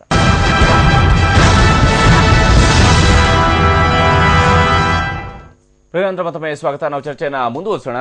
ಅಬ್ದುಲ್ ಹಕೀಮ್ ಅವರು ತಾವು ಯಾವ ರೀತಿ ನೋಡ್ತೀವಿ? ಯಾಕಂದ್ರೆ ಇಲ್ಲಿ ಆಕ್ಷನ್ ಅನ್ನು ತೆಗೆದುಕೊಳ್ಳುವಂತ ವಿಚಾರಕ್ಕೂ ಕೂಡ ಅವರ ವಿಚಾರವನ್ನು ಗೊತ್ತಾಗ್ತಾ ಇಲ್ಲ ಬಿಜೆಪಿ ನಾಯಕರು. ಹಾಗಾದ್ರೆ ಏನನ್ನು ನಡೀತಾ ಇದೆ ಅಂತ ಇಲ್ಲಿ ನೋಡಿ. ಉಪಚುನಾವಣೆ ಆದ ನಂತರ ಈ ಯುವ ಬ್ರಿಗೇಡ್ ಅನ್ನೋರು ಫೇಸ್ಬುಕ್ಕಲ್ಲಿ, ಟ್ವಿಟರ್ನಲ್ಲಿ ಮತ್ತೊಂದರಲ್ಲಿ ಪ್ರಾರಂಭ ಮಾಡಿದರು. ಈಗ ಮತ್ತೆ ಹೊಸ ಮುಖ ಕರ್ನಾಟಕ ರಾಜ್ಯಕ್ಕೆ ಬೇಕು, ಅದು ಸಂತೋಷ್. ಮತ್ತೆ ಹೊಸ ಮುಖ್ಯಮಂತ್ರಿ ಆಗಬೇಕು, ಅದು ಸಂತೋಷ್ ಅನ್ನೋ ಒಂದು ದೊಡ್ಡ ಆಂದೋಲನ ಪ್ರಾರಂಭ ಆಯಿತು. ಇದರಿಂದ ಯಾರಿದ್ದಾರೆ ಏನಿದ್ದಾರೆ ಅನ್ನೋದು ಭಾಳ ಸ್ಪಷ್ಟ ಇದೆ. ಇದರಿಂದ ಅವರೇ BL ಸಂತೋಷ್ ಅವರು ಇದ್ದಾರೆ ಅನ್ನೋದ್ರಲ್ಲಿ ಎರಡು ಮಾತಿಲ್ಲ. ಹಾಗಾದರೆ ಇದು ರೈಟ್ ಟೈಮಾ? ಹೊಸದಾಗಿ ಒಂದು ಮುಖ ಎಸ್ಟಾಬ್ಲಿಷ್ ಮಾಡಲಿಕ್ಕೆ, ಹೊಸದಾಗಿ ಒಂದು ಹೆಸರು ಎಸ್ಟಾಬ್ಲಿಷ್ ಮಾಡಲಿಕ್ಕೆ ಖಂಡಿತ ರೈಟ್ ಟೈಮ್ ಅಲ್ಲ. ಯಾಕಂತಂದರೆ UPದು ನೀವು ಕೆಟ್ಟ ಅನುಭವ ನೋಡಿದ್ರಿ. ತಂದೆ ಮಕ್ಕಳ ಜಗಳ, ತಂದೆ ಮಕ್ಕಳ ಹಂಚಿಕೆ, ಹೊಂದಾಣಿಕೆ, ಪಕ್ಷದ ಅಧ್ಯಕ್ಷ ಸ್ಥಾನ, ಉಪಾಧ್ಯಕ್ಷ ಸ್ಥಾನ, ಟಿಕೆಟ್ ಹಂಚಿಕೆ, ಇವೆಲ್ಲದರಿಂದ ಎಷ್ಟು ಗಬ್ಬೆದ್ದೋಯ್ತು ಅಂದರೆ ಜನ ಅವರಿಗೆ ವಿರೋಧ ಪಕ್ಷದ ನಾಯಕರು ಕೂಡ ಮಾಡಲಿಕ್ಕೆ ಆಗಲಾರ್ದಷ್ಟು ಮಟ್ಟಿಗೆ ತಳಗಡೆ ಊಹಿಸಲಾರ್ದಷ್ಟರಲ್ಲಿ ಮಟ್ಟಿಗೆ ಸೋಲಿಸಿಬಿಟ್ರು. ಅಂಥದ್ದೊಂದು ಪರಿಸ್ಥಿತಿ ಮತ್ತೆ BJPಗೆ ಬಂತು ಅಂತಂದರೆ ಅದಕ್ಕೆ ಸಂತೋಷವೇ ಕಾರಣ. ಈಗ ಏನಾಗ್ತಾ ಇದೆ ಅಂತಂದರೆ ಈಶ್ವರಪ್ಪನವರು ಅವರ ಬ್ರೇನ್ ಖಂಡಿತವಾಗಿ ಅವ್ರಿಗೆ ಬ್ರೇನ್ ಅನ್ನೋದೇ ಇಲ್ಲ. ಅವ್ರು ಮತ್ತೊಮ್ಮೆ ಬ್ರೇನ್ ತೊಗೊಂಡೇ ಕೆಲಸ ಮಾಡಬೇಕು ಅವ್ರ ರಾಜಕೀಯದಲ್ಲಿ. ಸಂತೋಷ್ ಇದ್ದಾರೆ. ಈಗ ಸಂತೋಷ್ ಇದೆಲ್ಲ ಹಿನ್ನೆಲೆಯಲ್ಲಿ ಸಂತೋಷನ್ನು ಅವರು ಮತ್ತೆ ಕರ್ನಾಟಕ ರಾಜ್ಯಕ್ಕೆ ರಾಜಕೀಯಕ್ಕೆ ಬರಲಿಕ್ಕೆ ಇಷ್ಟಪಡ್ತಾರೆ. ಯಾರು ಈಶ್ವರಪ್ಪ ಬಂದವರು, ಅವ್ರು ಬಂದರೆ ನಮಗೆ ಸ್ವಲ್ಪ ಸೇಫರ್ ಸೈಡ್ ಇದೆ. ಈಗಲೂ ಕೂಡ ಅವ್ರದ್ದು ಒಂದೇ ಬೇಡಿಕೆ, ಮುಖ್ಯಮಂತ್ರಿ ಅಭ್ಯರ್ಥಿ ತಾವು ಯಡಿಯೂರಪ್ಪ ಮಾಡ್ತಾರೆ, ನಮ್ದೇನು ಅಭ್ಯಂತರ ಇಲ್ಲ. ನಿನ್ನೆ ಈಶ್ವರಪ್ಪ ಅವರು ಮಾತಾಡೋದು ಸೂಕ್ಷ್ಮವಾಗಿ ಗಮನಿಸಿದ್ರೆ ಸಂಘಟನೆಯ ಸರ್ಕಾರ ಮುಂದೆ ಬರಬೇಕು ಅಂತ ಹೇಳ್ತಾರೆ. ಅವರು ಎಲ್ಲೂ ಕೂಡ ಯಡಿಯೂರಪ್ಪ ಅವರ ಮುಖ್ಯಮಂತ್ರಿ ಅನ್ನೋಕ್ಕಿಂತ ಸಂಘಟನೆಯ ಸರ್ಕಾರ ಬರಬೇಕು ಅಂದ್ರೆ ಅವ್ರದ್ದು ಸಂತೋಷ್ ಅವರ ಸರ್ಕಾರ ಬರಬೇಕು, ಸಂತೋಷ್ ಅವರು ಇದರ ನೇತೃತ್ವ ವಹಿಸಬೇಕು. ಈಗಲೂ ಕೂಡ ಸಂಘಟನೆಯನ್ನ ಸಂತೋಷ್ ಅವರ ಕೈಲಿ ಕೊಡಿ ಮತ್ತು ಮುಖ್ಯಮಂತ್ರಿ ಅಭ್ಯರ್ಥಿ ಯಡಿಯೂರಪ್ಪ ಮಾಡಿ ಅಂತ. ಎಂದೆಂದೂ ಇವರಿಬ್ಬರು ಜೋಡಿ ಹೊಂದಾಣಿಕೆ ಆಗಿಲ್ಲ, ಹಿಂದೂ ಆಗಿಲ್ಲ, ಮುಂದೂ ಆಗುವ ಯಾವ ಲಕ್ಷಣವೂ ಇಲ್ಲ. ಅದನ್ನು ಪಕ್ಷ ಹೊಡಿಬೇಕು, ಇಲ್ಲ ಪಕ್ಷದಿಂದ ಹೊರಗಡೆ ಹೋಗಬೇಕು. ಇದು ಒಂದೇ ಬಿಟ್ಟು ದಾರಿ, ಬೇರೆ ಏನು ಉಳಿದಿಲ್ಲ. ಈಗ ಹಾಗಂತಂದ್ರೆ ಈ ಪಕ್ಷವನ್ನು ಉಳಿಸೋದ್ರ ಬಗ್ಗೆ ಹಿರಿಯರು ಏನಾದರೂ ಕೆಲಸ ಮಾಡ್ತಾ ಇದ್ದಾರಾ? RSSನವ್ರು ಏನ್ರಿ ಇದೆಯಾ? ಈಗ RSSನಲ್ಲೂ ಕೂಡ ಹೋಳು ಬಹಳಷ್ಟು ದಿನಗಳಿಂದ ಅಧಿಕಾರ ಬರೋ ತನಕ ಅವರೆಲ್ಲರ ಚಿಂತನೆ ಒಂದೇ ಇತ್ತು. ಅಧಿಕಾರ ಬಂದ ನಂತರ ಈಗ ಪ್ರಭಾಕರ್ ಕಲ್ಕಡವರು ಕಂಪ್ಲೀಟ್ ಯಡಿಯೂರಪ್ಪರ ಬ್ಯಾಕಿಗೆ ನಿಂತಿದ್ದಾರೆ, ಮಂಗೇಶ್ ಅವರು ಸಂತೋಷಿನ ಬ್ಯಾಕಿಗೆ ನಿಂತಿದ್ದಾರೆ, ಮುಕುಂದ್ ಅವರು ನ್ಯೂಟ್ರಲ್ ಆಗಿದ್ದಾರೆ. ಹಾಗಾದರೆ RSSನವರು ಇವ್ರಿಗೆ ಯಾವುದೇ ರೀತಿಯಿಂದ ಹೇಳೋ ಸ್ಟೇಜಲ್ಲಿ ಇಲ್ವಾ? ಖಂಡಿತ ಸ್ಟೇಜಲ್ಲಿ ಇಲ್ಲ. ಹಾಗಾದರೆ ಹೈಕಮಾಂಡ್ನವ್ರು ಏನು ಮಾಡ್ತಾ ಇದ್ದಾರೆ?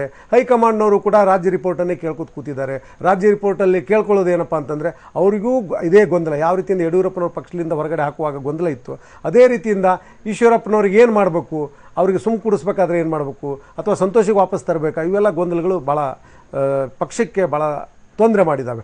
ಆದರೆ ಪಕ್ಷದ ವರಿಷ್ಠರು ಈಗ ಯಾವುದೇ ಕಾರಣಕ್ಕೂ ಮಧ್ಯ ಪ್ರವೇಶ ಮಾಡುವಂಥದ್ದು ಭಾಳ ಅಗತ್ಯ ಇದೆ. ಯಾಕಂದರೆ ಪಕ್ಷ ಒಂದು ಭಾಳ ದೊಡ್ಡ ಪಕ್ಷ.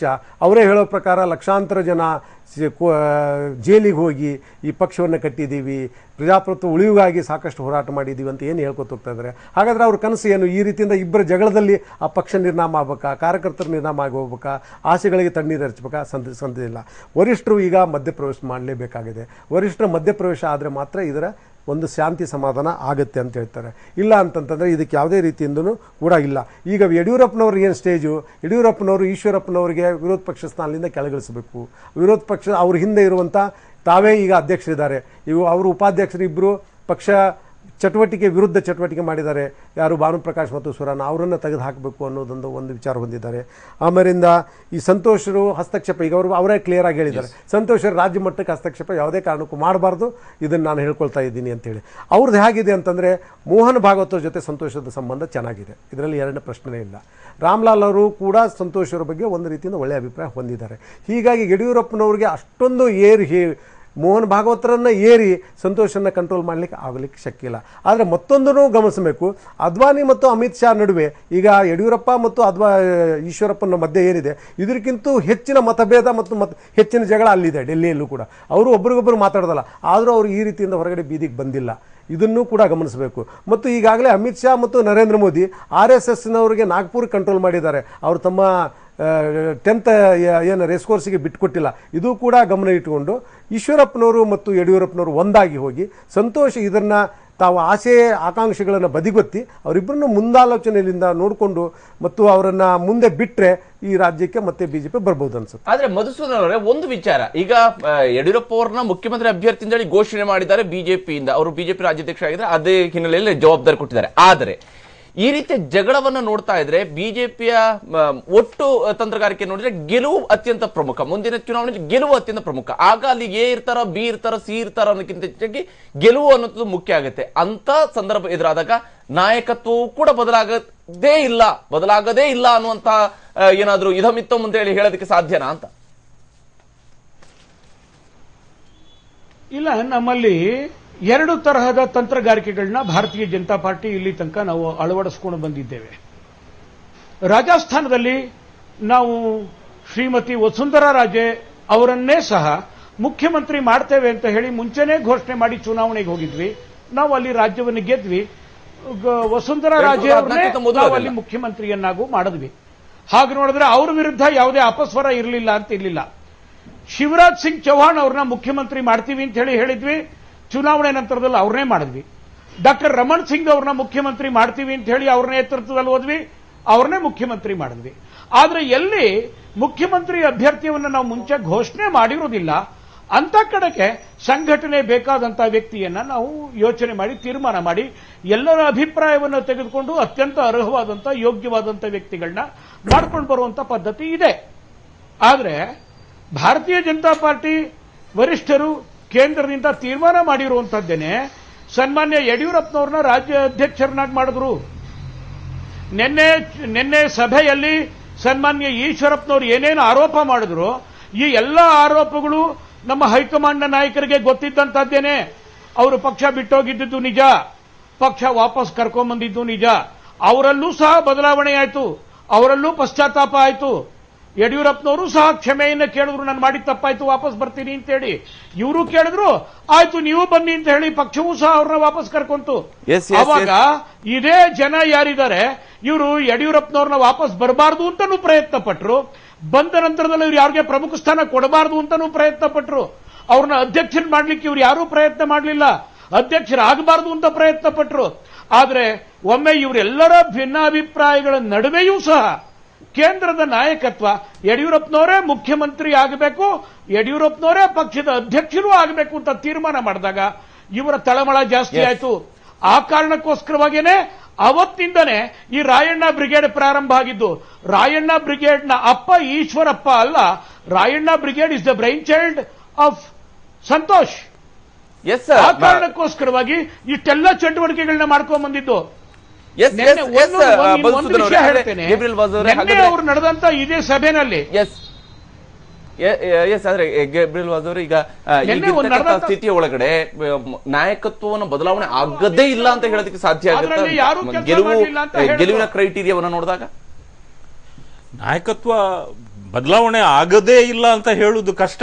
ಅದನ್ನು ಬಿಜೆಪಿ ಅಂತ ಕ್ಯಾಡರ್ ಬೇಸ್ ಪಾರ್ಟಿ ಪಕ್ಷದಲ್ಲಿ ಇಂಥ ಇದೇ ಮಾರ್ಗ, ಇದಕ್ಕಿಂತ ನಾವು ಬದಲಾವಣೆ ಮಾಡುವುದೇ ಇಲ್ಲ ಅಂತ ಹೇಳುವುದು ಬಹಳ ಕಷ್ಟ. ಆದರೆ ನಮಗೆಲ್ಲ ಗೊತ್ತು, ಬಿಜೆಪಿಯಲ್ಲಿ ಅದು ನರೇಂದ್ರ ಮೋದಿ ಪ್ರಧಾನಿ ಆದ ನಂತರ ಅವರು ಒಂದು ನಿಯಮ ಅಂತಾನೆ ಹೇಳ್ಬೋದು, 75ರ ಮೇಲೆ ಯಾವುದೇ ಅಧಿಕಾರ ಅಥವಾ ಹುದ್ದೆಗಳು ಅವರಿಗೆ ಇರಲ್ಲ ಅಂತ ಹೇಳಿದ್ದಾರೆ. ನಜ್ಮಾ ಹೆಪ್ತುಲ್ಲಾ ಅಂತ ಅವರನ್ನೇ ಮಂತ್ರಿ ಪದವಿಯಿಂದ ತೆಗೆದು ಈಗ ಮುಖ್ಯಮಂತ್ರಿ ಆಗಿದ್ದವರು ರಾಜೀನಾಮೆ ಕೊಟ್ಟಿದ್ದಾರೆ, ಆನಂದಿಬೆನ್ ಪಟೇಲ್. ಹೌದು, ಹಾಗೆ ಮಾಡಿಸಿದ್ದಾರೆ. ಅಂದರೆ ಪಕ್ಷದವರಿಗೆ ಖಂಡಿತ ಗೊತ್ತು. ಅಲ್ಲ, ಒಂದು ಮಾತು ಮಧುಸೂದನ್ ಅವರೇ, ಯಡಿಯೂರಪ್ಪನವರಿಗೆ ಈಗ ಬರುವ ವರ್ಷ 2018ರಲ್ಲಿ ಚುನಾವಣೆ ನಡೆಯುವಾಗ ಯಡಿಯೂರಪ್ಪನವರಿಗೆ 75 ಆಗುತ್ತೆ. ಇದು ಪಕ್ಷಕ್ಕೆ ಗೊತ್ತು. ಇಂಥ ವಿಚಾರ ತಿಳಿದೇ ಅವರನ್ನು ಅಲ್ಲ, ಈ ವಿಚಾರ ತಿಳಿದುಕೊಂಡೇ ಪಕ್ಷದವರು ಯಡಿಯೂರಪ್ಪನವರನ್ನು ರಾಜ್ಯದ ಮುಖ್ಯಮಂತ್ರಿ ಅಭ್ಯರ್ಥಿ ಅಂತಾನೆ ಒಂದು ಘೋಷಣೆ ತರ ಮಾಡಿದ್ದಾರೆ. ಯಡಿಯೂರಪ್ಪನವರು ಬಹಳ ಸಾರಿ ಹೇಳಿದ್ದಾರೆ, ನಾನೇ ಮುಂದಿನ ಮುಖ್ಯಮಂತ್ರಿ ಅಂತ, ನಮ್ಮ ಪಕ್ಷ ಗೆದ್ದರೆ. ಇಂಥ ಇದರಲ್ಲಿ ಈ ರಾಜ್ಯ ಬಿಜೆಪಿಯಲ್ಲಿ ಇಷ್ಟು ದೊಡ್ಡ ಗೊಂದಲ ನಡೆದರೆ ಇದರ ಹಿಂದೆ ಯಾರು ಕಾರಣ?